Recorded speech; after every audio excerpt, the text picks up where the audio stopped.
দিন আগে এক গ্রামে এক কৃষক বাস করত। তার নাম ছিল রামলাল।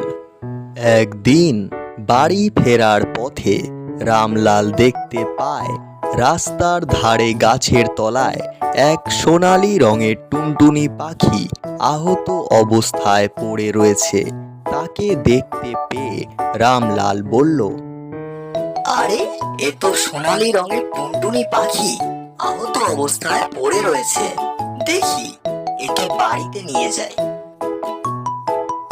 এই বলে রামলাল পাখিটির দিকে এগিয়ে গেল। সে পাখিটিকে হাতে তুলে নিল এবং সেখান থেকে চলে গেল। এরপর রামলাল পাখিটিকে তার বাড়িতে নিয়ে এলো। সে পাখিটিকে খুবই যত্ন করতে থাকলো, আর পাখিটিও খুব শীঘ্রই সুস্থ হয়ে উঠল। এরপর রামলাল পাখিটিকে জিজ্ঞেস করলো, সোনালী পাখি, তোমার নাম কি? আমার নাম টুনটুনি, সবাই আমাকে টুনি বলে ডাকে। আমার নাম রামলাল, তাহলে আমিও তোমাকে আজ থেকে টুনটুনি বলেই ডাকবো। রামলাল রামলাল রামলাল। এরপর থেকে রামলাল আর টুনি একসঙ্গেই থাকতে শুরু করলো। রামলাল যেখানে যেখানে যেত, টুনিও তার সঙ্গেই যেত। দিনের পর দিন তাদের বন্ধুত্ব আরো গভীর হয়ে ওঠে। একদিন রামলাল টুনিকে সঙ্গে নিয়ে রাস্তা দিয়ে হেঁটে যাচ্ছিল। রাস্তায় বিজুর সাথে তার দেখা হয়। বিজু তাকে জিজ্ঞাসা করলো, আরে ভাই রামলাল, পাখি নিয়ে কোথায় যাচ্ছ? এই সামনে ঘুরতে বেরিয়েছি। আচ্ছা, তোমার এই পাখিটা কি কথা বলতে পারে? হ্যাঁ, পারে। তাহলে তুমি এই পাখি আমাকে বিক্রি করে দাও, আমি তোমাকে 3000 টাকা দেব। না বিজু, তুমি যাই বলো, আমি আমার পাখি কখনোই বিক্রি করব না। ঠিক আছে, কোনো ব্যাপার না। এখন তাহলে আসি, আবার পরে দেখা হবে। ঠিক আছে, আবার পরে দেখা হবে। এই কথা বলে তারা দুজনে সেখান থেকে চলে গেল।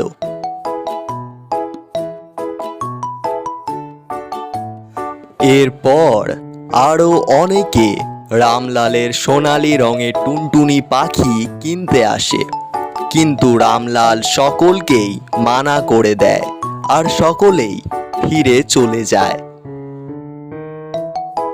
একদিন রামলাল নদীর পাড়ে বসে তার পাখির সঙ্গে গল্প করছিল। দেখ টুনি, নদীর ধারে কত সুন্দর ঠান্ডা হাওয়া বইছে। ঠান্ডা হাওয়া বইছে, ঠান্ডা হাওয়া বইছে। তখনই সেখান থেকে এক দুষ্টু লোক হেঁটে যাচ্ছিল। তার নজর পাখিটির উপরে পড়ল। সে বলল, আরে, এ তো সোনালী রঙের কথা বলা পাখি। একে বিক্রি করতে পারলে অনেক টাকা পাওয়া যাবে। এটাকে তো যে করে হোক হাতাতেই হবে। রামলাল সেখান থেকে চলে যেতে শুরু করলো। দুষ্টু লোকটি তাদের পিছু করতে শুরু করলো। রামলাল তার পাখিকে সঙ্গে নিয়ে বাড়ি চলে এসেছিল, কিন্তু তাদের পিছু নিতে নিতে সেই দুষ্টু লোকটিও সেখানে চলে আসে। সে জানলা দিয়ে ভেতরে দেখতে থাকলো।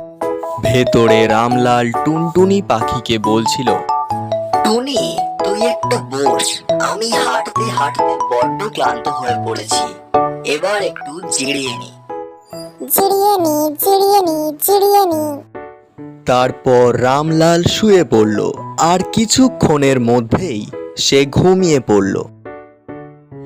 কিছুক্ষণ পর সোনালী পাখি বাইরে বেরিয়ে আসে। দুষ্টু লোকটা তা দেখতে পায়। সে বলে, রামলাল তো ঘুমোচ্ছে, আর ওর পাখি বাইরে বেরিয়ে এসছে। এই সুযোগ, এখনই এটাকে ধরতে হবে। দুষ্টু লোকটি পাখিটির দিকে এগিয়ে গেল। সে পাখিটিকে ধরলো আর সেখান থেকে তাড়াতাড়ি চলে গেল। আরে তুমি আমাকে কোথায় নিয়ে যাচ্ছ? আমাকে ছেড়ে দাও। আমি তোকে বাজারে বিক্রি করতে নিয়ে যাচ্ছি। টুনি খুব ভয় পেয়ে গেল। সে চুপ করে থাকলো। বিজু রাস্তা দিয়ে হেঁটে আসছিল। চোরের হাতের পাখিটিকে দেখে বিজু জিজ্ঞাসা করলো, আরে ভাই, তুমি কি এই পাখিটিকে বিক্রি করতে বেরিয়েছো? যদি এটা কথা বলা পাখি হয় তাহলে আমি এটাকে কিনতে পারি। হ্যাঁ, আপনি ঠিক বলেছেন। এটা কথা বলা পাখি, আর আমি এটাকে বিক্রি করবার জন্যই বেরিয়েছি। এর দাম হলো 5,000 টাকা। না না, কি বলছেন? 5,000 টাকা বড্ড বেশি হয়ে যাচ্ছে। আমি আপনাকে 3,000 থেকে 4,000 টাকা পর্যন্ত দিতে পারি। আপনি পাখিটিকে আমায় দিয়ে দিন। না দাদা, আমি 5,000 টাকার কমে পাখিটাকে কোনো মতেই বিক্রি করব না। পাখিটি যে রামলালের ছিল বিজু তা বুঝতে পারল না। সে সেখান থেকে চলে গেল। অন্যদিকে রামলাল ঘুম থেকে উঠে টুনিকে খুঁজে না পেয়ে খুবই হতাশ হয়ে পড়েছিল। আরে কোথায় চলে গেল আমার সোনালী পাখিটা? কে ধরে নিয়ে গেল? কোথাও খুঁজে পাচ্ছি না। না, বসে থেকে কোনো কাজ নেই। যাই, দারোগা বাবুর কাছে গিয়ে ব্যাপারটা জানাই। এই কথা বলে রামলাল দারোগা বাবুর বাড়ির দিকে যেতে শুরু করলো। রামলাল দারোগা বাবুর বাড়িতে পৌঁছাতেই তাকে দেখতে পেয়ে দারোগা বাবু বলে উঠলেন, আরে রামলাল যে, এসো এসো, বলো কি খবর? এতদিন পর আমার কাছে হঠাৎ? কি ব্যাপার, কোনো বিপদ হয়েছে নাকি? হ্যাঁ দারোগা বাবু, আমার একটা সোনালী রঙের কথা বলা টুনটুনি পাখি ছিল। সেটা আজ চুরি হয়ে গেছে। কিছু একটা করুন। ও আচ্ছা, তাহলে তোমার সোনালী রঙের কথা বলা পাখি চুরি হয়েছে। তা সেটা কখন চুরি হয়েছে? ঘন্টা খানেক আগে আমি যখন ঘুমাচ্ছিলাম তখনই চুরি হয়েছে। ঘন্টা খানেক আগে যদি চুরি হয় তাহলে নিশ্চয়ই চোর এখনো বেশি দূরে পালাতে পারেনি। তাড়াতাড়ি গেলে হয়তো আমরা চোরকে ধরেও ফেলতে পারি। তাড়াতাড়ি চলো। হ্যাঁ দারোগা বাবু, চলুন তাহলে। এই কথা বলে দারোগা বাবুকে সঙ্গে নিয়ে রামলাল চোর খুঁজতে বেরিয়ে পড়ে। রাস্তায় বিজুর সঙ্গে তাদের দেখা হয়। রামলাল বিজুকে জিজ্ঞাসা করে, আরে ভাই বিজু, আমার কথা বলা পাখিটাকে কোথাও খুঁজে পাচ্ছি না। তুমি কি কোথাও দেখেছো? ও হ্যাঁ তো, আমি তো একটু আগেই তোমার পাখির মতনই কথা বলা পাখি একটা লোকের কাছে দেখলাম। ওটা তাহলে নিশ্চয়ই তোমারই পাখি ছিল। আমার তখনই বোঝা উচিত ছিল। আমি তার কাছ থেকে পাখি কিনতে চেয়েছিলাম, কিন্তু সে কিছুতেই 5,000 টাকার কমে রাজি হলো না। সে তোমার পাখি চুরি করে বিক্রি করতে চাইছে। বিজু, সে কোন দিকে গিয়েছে তুমি কি বলতে পারো? ও তো পাখি বিক্রি করতে বটতলার দিকেই যাচ্ছিল। চলো রামলাল, তাড়াতাড়ি এবার ওই দিকেই যেতে হবে। বিজুর কথা শুনে রামলাল আর দারোগা বটতলার দিকেই যেতে শুরু করলো। কি হলো দারোগা বাবু, কোথায় গেল? এখনো তো দেখতে পাচ্ছি না। চলো আর একটু সামনে এগিয়ে দেখা যাক। কিছু দূর এগিয়ে তারা দেখতে পায় চোর পাখি বিক্রি করার জন্য বট গাছের তলায় বসে আছে। তাকে দেখে রামলাল বলল, ওই দেখুন দারোগা বাবু, ওইটাই আমার কথা বলা পাখি। দারোগা বন্দুক হাতে এগিয়ে এসে বলল, আপনার সাহস তো কম নয়, আপনি রামলালের পাখি নিয়ে তাকে না জানিয়েই বিক্রি করছেন। আরে আপনাকে কে বলেছে এটা রামলালের পাখি? মিথ্যে কথা। এটা তো আমার পাখি, আমি এর মালিক, আর আমি নিজের ইচ্ছায় এটাকে বিক্রি করতেই পারি। দারোগা বাবু, ও মিথ্যে কথা বলছে। ও পাখিটাকে জোর করে ধরে রেখেছে।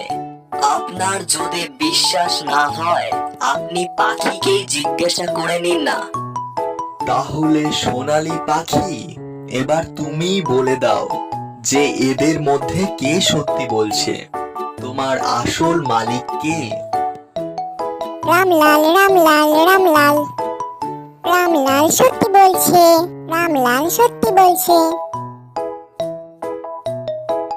তাহলে প্রমাণ হয়ে গেল যে তুমি আসল চোর, আর রামলালের পাখি চুরি করার অপরাধে তোমাকে 3 মাসের জেল হেফাজতে থাকতে হবে।